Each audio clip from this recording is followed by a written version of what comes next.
سلام به همه شما دانشجویان عزیز حسابداری، خیلی خوش اومدید. امروز قراره با هم یک راست بریم سر اصل مطلب و قوانین تجارت ایران رو طوری کالبد شکافی کنیم که تبدیل بشه به جعبه ابزار شما برای موفقیت در بازار کار. بسیار خوب، اینم از نقشه راه امروزمون. اول از همه با اصول اولیه شروع می‌کنیم. بعد میریم سراغ 2 تا غول اصلی بازار، یعنی شرکت‌هایی که شما هر روز باهاشون سر و کار خواهید داشت. یه نگاهی هم به شرکت‌های خاص مبتنی بر اعتماد میندازیم و در آخر یه جمع‌بندی توپ برای امتحان داریم. بزن بریم. خب، بخش اول. چرا اصلا این بحث برای شما مهمه؟ بیایید از پایه شروع کنیم. ببینیم شرکت تجاری دقیقاً یعنی چی و مهمتر از اون چه فرق اساسی با یک کسب و کار فردی داره. ببینید، کلید همه چیز توی همین یک کلمه است: شخصیت حقوقی. یعنی شرکت یک موجود کاملاً جدایی از صاحب باشه. انگار که یک آدم جدیده. این مفهوم رو خوب به خاطر بسپارید، چون تمام تفاوت‌های حسابداری که جلوتر می‌بینیم از همینجا شروع میشه.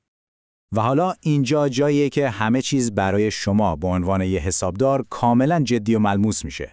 به این تفاوت‌ها یه نگاه بندازید. مسئولیت در برابر بدهی، نوع گزارش‌دهی مالی و حتی نحوه محاسبه مالیات زمین تا آسمون فرق میکنه.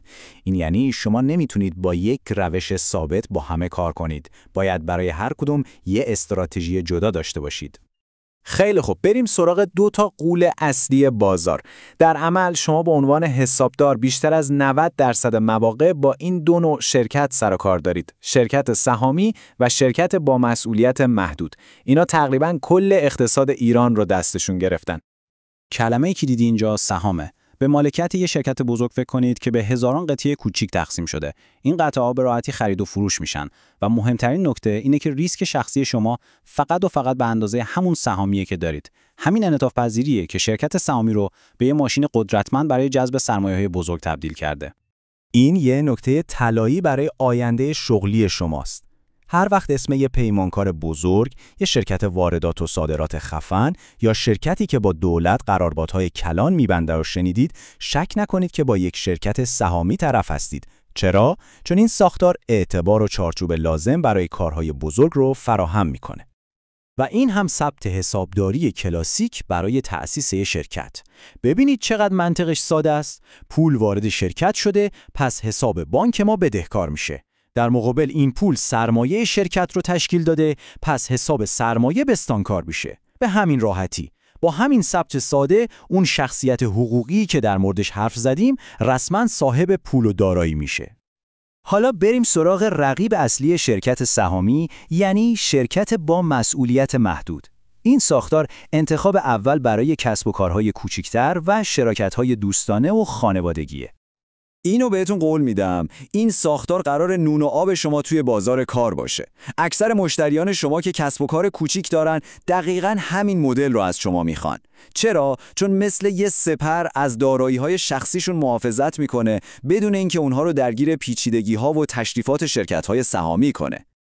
اینجا یه نکته جالب حسابداری هست. دقت کردین؟ ثبت اولیه سرمایه دقیقاً مثل شرکت سهامیه. این به ما چی میگه؟ به ما میگه فارغ از اسم و رسم شرکت، منطق حسابداری برای تزریق خون به رگ‌های یک کسب و کار جدید و به رسمیت شناختن سرمایه‌اش کاملاً یکسانه. تا الان هر چی گفتیم در مورد محدود کردن ریسک و محافظت از دارایی‌های شخصی بود، اما یه دنیای کاملاً برعکس هم وجود داره. دنیای شرکت‌هایی که در اونها شرکا با تمام وجود و تمام دارایی شخصیشون وارد بازی میشن. این ما رو میرسونه به شرکت‌هایی که در اونها بزرگترین سرمایه خود اعتبار و اعتماد شخصیه.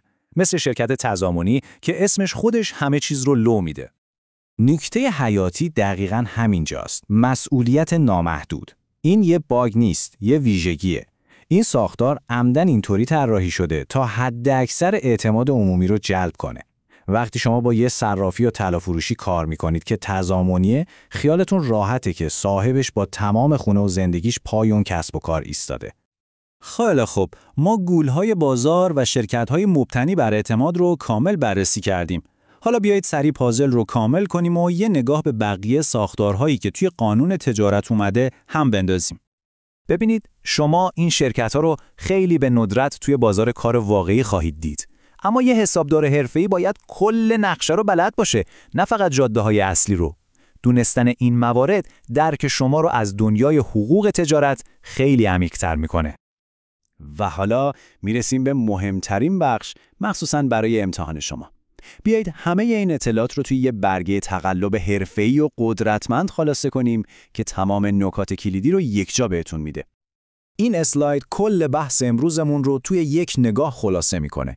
این جدول رو حتما یه اسکرین شات ازش بگیرید یا برای خودتون یادداشت کنید. این بهترین دوست شما برای مرور شب امتحانه. از نوع شرکت و مسئولیتش بگیر تا حداقل شرکا و بهترین کاربرد، همه چیز همینجاست. خیلی خوب، حالا وقتشه خودتون رو بسنجید. فرض کنید این سوال امتحانتونه و فقط چند ثانیه برای جواب دادن وقت دارید. ماهیت مسئولیت در شرکت تضامنی چطوریه؟